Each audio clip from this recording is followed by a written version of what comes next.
Сәлеметсізбе, менің атым Ардана Болдыбайқызы, мен дәрігер-эндокринолог болам. Бүгін біздің сіздермен талқылайтын тақырыбымыз гипогликемия.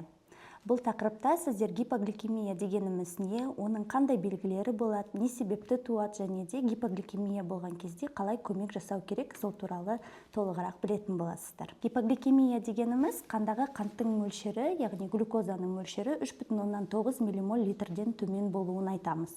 Бұл көбінесе инсулин алатын науқастарда өте жиі кездесетін асқынулардың бірі. Шынайы гипогликемиямен бірге бізде симптомсыз гипогликемия және де жалған гипогликемия деген терминдер бар.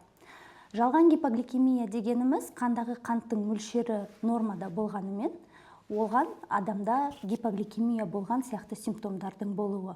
Яғни бұл қашан пайда болады? Көбінесе адамдар өте жоғарғы қанттармен жүріп, ағза соған үйреніп қалатын болса, кішкене қанттың мөлшері түсетін болса, ағзада сол кезде қандағы қанттың мөлшері өте қатты төмендеген сияқты ағза қабылдайды. Бұндай кезде шынайы қантты өлшеген кезде қанттың деңгейі жоғары немесе нормада болады. Бұл шынайы гипогликемияға жатпайды. Ал симптомсыз гипогликемия дегенге келетін болсақ, симптомсыз гипогликемия кезінде қанттың деңгейі 3,9 миллимольден төмен болады, бірақ адам оны ешқандай белгілер арқылы сезбейді. Бұл өте ауыр жағдай және де өте қауіпті, себебі науқастар осындай кезде гипогликемиялық комаға дейін түсіп кетуі мүмкін. Гипогликемияның қандай түрлері бар? Гипогликемияның жеңіл және де ауыр түрлері болады. Оны салыстыра келетін болсақ, гипогликемияның жеңіл түрлерінде науқас өзінің есін білсе, ауыр гипогликемия кезінде ол есінен танып қалады.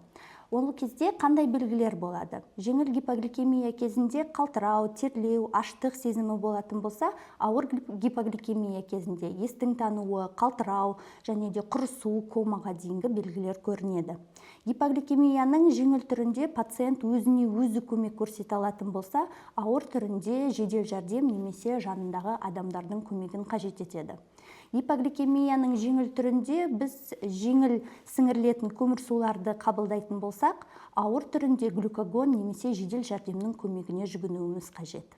Инсулинді артық дозада салу немесе инсулинді салып, бірақ тамақ ішпеу, нан бірліктерін, яғни көмірсуды дұрыс есептемеу, алкогольдік ішімдіктерді қолдану, артық физикалық жүктеме жасайтын болса, осы кездерде гипогликемия пайда болуы мүмкін. Гипогликемияның белгілеріне келетін болса, ең алғашында науқастар қатты терлеу, саусақтардың дірілдеуі, аштық сезімі немесе мазасыздық, тітіркенгіштік, жүректің тез қағуы сияқты белгілер болуы мүмкін. Егер осы уақытта біз көмек жасаматын болсақ, қанттары одан ары түсетін болса, ол одан да артық асқынуларға, яғни басының айналуы, терінің бозаруы, әлсіздік, көрудің бұзылыстары және де жүру координациясының бұзылысы сияқты симптомдармен көріне бастайды. Егер осы кезде де біз көмек жасамайтын болсақ, ол ауыр белгілеріне, яғни сананың шатасуына, дезориентация, сөйлеудің бұзылысы, естен тану, яғни гипогликемиялық кома, құрысу сияқты белгілермен көрінуі мүмкін. Гипогликемияны қалай емдейміз? Жеңіл түрдегі гипогликемия кезінде біз 15 минуттық ережені қолданамыз. Ол қалай? Ең бастапқы уақытта қантты өлшейміз, қанттың деңгейі төмен болатын болса, біз 1 немесе 2 нан бірлігінде тез сіңірілетін көмірсуларды, яғни 2 немесе 4 рафинирленген қант, 1-1,5 қасық бал немесе тосап, шырындардан тәтті шырын, жарты немесе 1 стакан мөлшерінде ішуіміз қажет. 15 минут күтеміз, содан кейін қанттың деңгейін қайтадан анықтаймыз. Егер де 15 минуттың ішінде қанттың деңгейі жоғарыламаса, бірінші қадамды қайтадан қайталаймыз. Және де 15 минуттен кейін қайтадан өлшейміз. Ал енді ауыр түріне келетін болсақ, бұл жерде міндетті түрде жедел жәрдемді шақыруымыз қажет. Ескертетін жағдай, естен танған науқасқа аузына ешқандай нәрсені құюға болмайды. Ауыр деңгей кезінде, гипогликемияның кезінде пациентке біз тек қана сырттан көмектесе аламыз.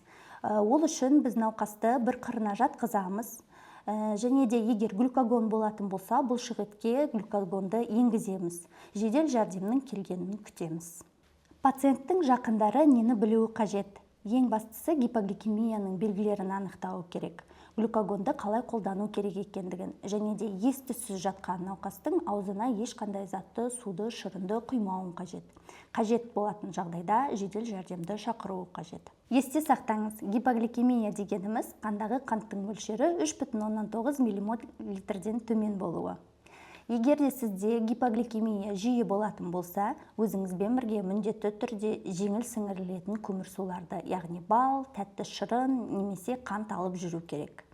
Және де міндетті түрде қантыңызды өлшеп отыруыңыз керек. Сізде гипогликемия белгілері болады ма? Және де қандай белгілермен көрінеді?